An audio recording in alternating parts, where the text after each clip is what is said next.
What up gang, Malaysia, Indonesia, Singapura, Brunei. Assalamualaikum, it's your boy Kimisko Verto and welcome back to my channel yang semestinya hanya akan memborakkan berkenaan dengan One Piece. Alright guys, dalam video kita pada kali ini aku akan kongsikan dengan korang semua review bagi chapter yang ke-1081 yang sangat syarat dengan maklumat-maklumat yang menarik. Tapi sebelum tu macam biasalah, jom kita recap sikit what happened in the last chapter. Dalam chapter yang ke-1080 yang bertajuk The Hero of Legend yang lepas, kita dapat melihat Koby yang telah pun berjaya untuk meloloskan diri daripada penjara Hachinosu dengan bantuan daripada Perona. Kita juga didedahkan dengan tujuan sebenar Blackbeard menangkap Captain Koby, iaitu untuk mendapatkan pengiktirafan daripada World Government untuk menjadikan Pulau Hachinosu sebagai sebuah kerajaan yang diketuai oleh Teach sendiri. Kemudian kita juga ditunjukkan dengan beberapa nakama Blackbeard Pirates yang kini berada di Pulau Hachinosu yang cuba untuk menangkap semula Captain Koby. Dengan beberapa anggota SWAT kemudiannya telah pun tiba di pulau tersebut untuk menyelamatkan Koby, dan kita semua turut didedahkan dengan kemampuan bagi setiap ahli SWAT yang berada di sana dan juga kekuatan haki milik Monkey D. Garp. So, nak tahu what happened in this chapter? Jom, let's proceed with the content.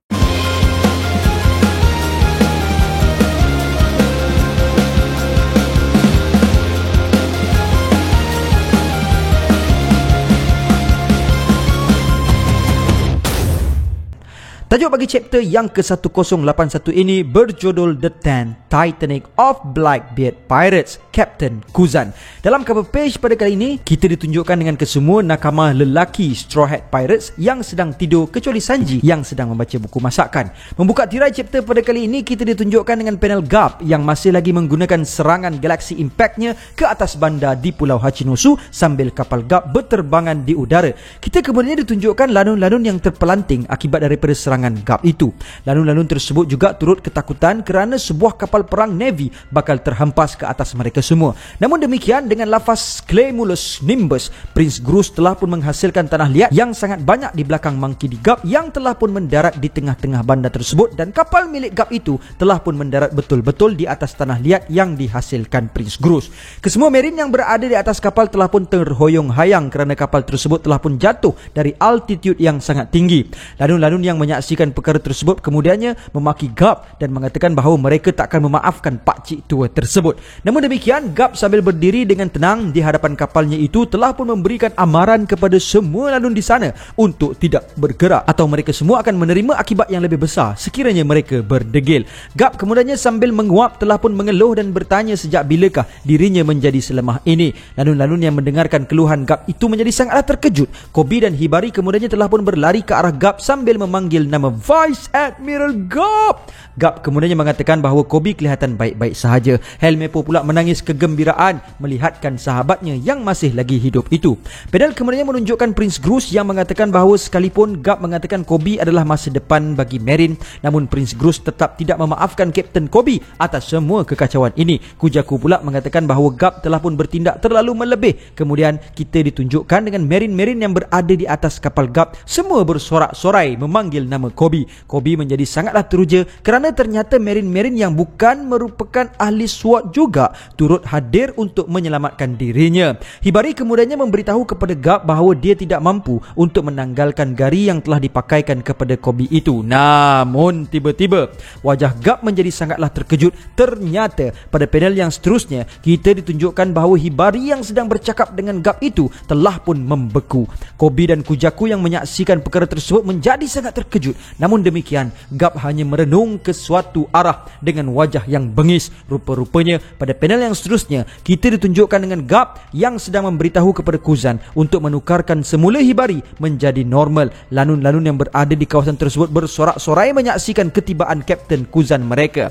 Panel kemudiannya menunjukkan wajah Koby dan Garp yang serius. Aokiji kemudiannya mengatakan bahawa dia tidak akan membiarkan Koby terlepas semasa Blackbeard tiada di Hachinosu. Lebih-lebih lagi Koby berada berada di bawah pengawasannya. Kita kemudian ditunjukkan dengan sedikit flashback daripada Aokiji Kuzan pada 2 tahun yang lepas selepas berlakunya pertarungan dahsyat antara Admiral Aokiji dan Admiral Akainu untuk menentukan siapakah yang layak menjadi Fleet Admiral. Di sebuah pulau di New World, kita ditunjukkan dengan keadaan orang ramai yang sedang kekecohan kerana Blackbeard telah pun tiba di sana. Kita kemudian ditunjukkan dengan panel Sanjuan Wolf yang telah pun membeku di pulau tersebut. Blackbeard kemudian telah pun berjalan memasuki sebuah bar sambil berkata, siapakah yang telah lakukan semua ini? Apa punya soalan yang aku tanya ni? Ada seseorang saja yang mampu melakukan semua ini, kata Blackbeard. Kemudian Blackbeard telah pun memasuki bar tersebut dan melihat Aokiji sedang minum di sana. Blackbeard telah pun mengarahkan Aokiji untuk menyahbekukan nakamanya yang berada di luar. Namun Aokiji telah pun mengarahkan Blackbeard untuk diam. Blackbeard kemudian mengeluh apabila dia menyedari yang dia tidak boleh untuk menggunakan kuasa buah iblis Gura-Gura Nomi,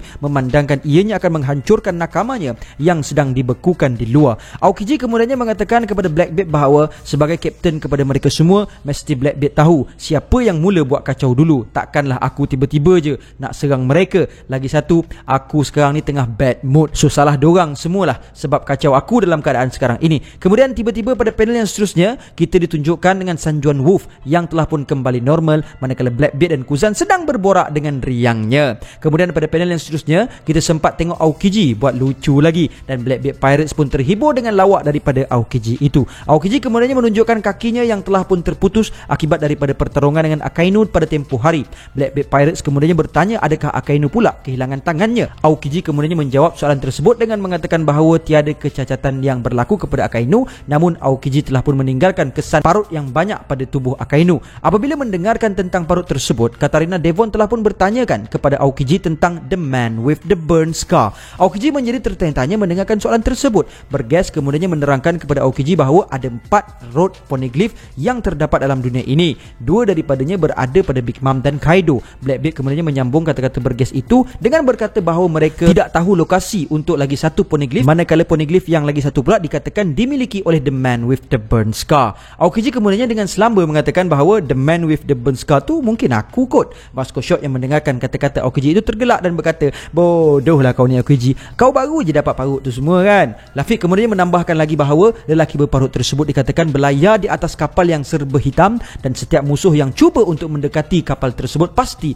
akan ditelan oleh sebuah pusaran air gergasi. Mungkin lelaki berparut itu pun ada kuasa buah iblis. Shiryu kemudian menambahkan lagi bahawa lelaki berparut itu berkemungkinan besar merupakan orang world government. Kita semua tahu yang world government ni macam mana kan, so tak mustahil kalau dia simpan 1-2 road poneglyph untuk mereka. Lagipun itu cara yang bagus untuk elakkan Lanun daripada mendapatkan One Piece. Aokiji kemudian mengatakan bahawa bagi dirinya poneglyph merupakan sebuah kenangan pahit untuknya, tapi dia tak ingat pula yang dia pernah nampak poneglyph warna merah dekat Ohara. Apa yang dia ingat hanyalah kawan dia telah pun menentang the world government dan juga mata seorang budak perempuan yang trauma yang memaksa aku untuk menerima sebuah takdir.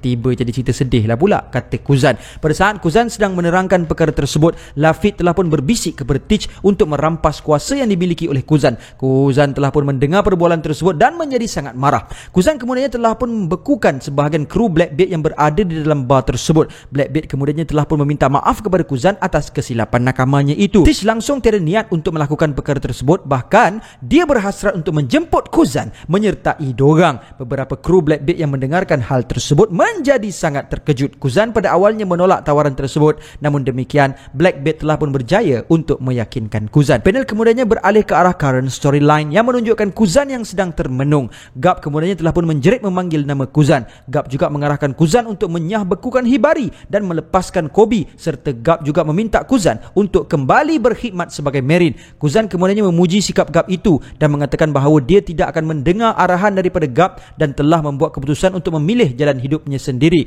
Kemudiannya kita didedahkan bahawa Kuzan adalah 10th Titanic of the Blackbeard Pirates. Kuzan kemudiannya telah pun membekukan Garp dengan menggunakan teknik Ice Ball. Kuzan kemudiannya bertanya kepada Garp sama ada dia mampu untuk membunuh anak murid nombor satunya ini semata-mata untuk menyelamatkan anak murid yang baru. Kita kemudian ditunjukkan dengan percikan haki yang memecahkan bongkah Ice Ball itu sambil Garp berkata bahawa Aokiji tidak akan mampu untuk menghentikan Garp dengan cara ini. Bukankah Garp pernah mengajarkan kepada Aokiji untuk hidup pada masa yang sekarang? Lalun-lalun yang menyaksikan Garp yang membatalkan serangan Ice Ball Kuzan itu menjadi menjadi sangat terkejut. Garp kemudiannya dengan sekelip mata telah pun melompat ke arah Kuzan dan mencekak wajah Kuzan dengan tangan yang bersalut haki. Garp kemudian berkata kepada Kuzan bahawa hanya orang yang lemah sahaja yang hilang pedoman hidup. Lalu Garp dengan marahnya menghempas Aokiji ke tanah dengan menggunakan teknik blue hole sehingga Aokiji terhempas menembusi tanah di pulau tersebut. Panel kemudiannya telah pun beralih ke arah Winner Island di New World. Kita ditunjukkan dengan wajah Blackbeard yang berdarah sedang tersenyum.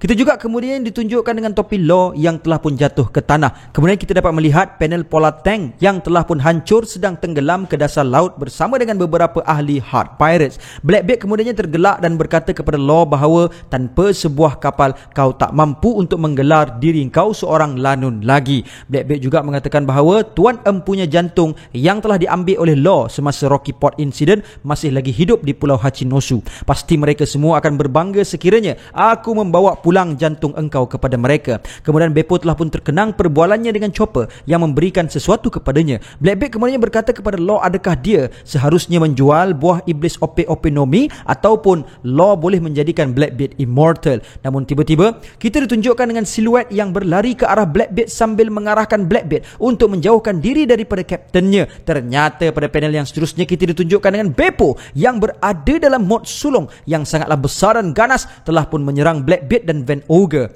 Blackbeard yang melihat perkara tersebut menjadi terkejut dan bertanya adakah dia bertukar menjadi sulung. Bergas mengatakan bahawa ianya mustahil memandangkan sekarang tiada bulan yang kelihatan. Beppo kemudian telah pun menyerang mereka dengan sebuah serangan yang besar dan segera membawa Law lari menuju ke lautan. Kemudian sambil menunjukkan Law yang mengarahkan Beppo untuk berpatah balik kerana tidak mahu meninggalkan kru mereka. Beppo telah pun mengatakan kepada Law untuk memberikan sepenuh kepercayaan kepada nakama mereka kerana sejak dari hari pertama pertualangan mereka sehingga ke hari ini mereka semua sentiasa berjaya untuk selamatkan diri. Pasti tiada siapa yang akan biarkan ianya berakhir di sini. Beppo yang telah pun berubah menjadi normal itu bermonolog dalam hatinya berkata, kita telah lalui banyak perkara bersama, jadi tolong jangan mati Kapten, tolonglah terus hidup. Narrator telah pun berkata pada hari ini di Pulau Winner Island, Hard Pirates yang diketuai oleh Trafalgar Law telah pun dikalahkan dan chapter pun tamat. So guys, that's all I have untuk perkongsian kita pada kali ini. InsyaAllah see you guys in the next content, and until then my gang,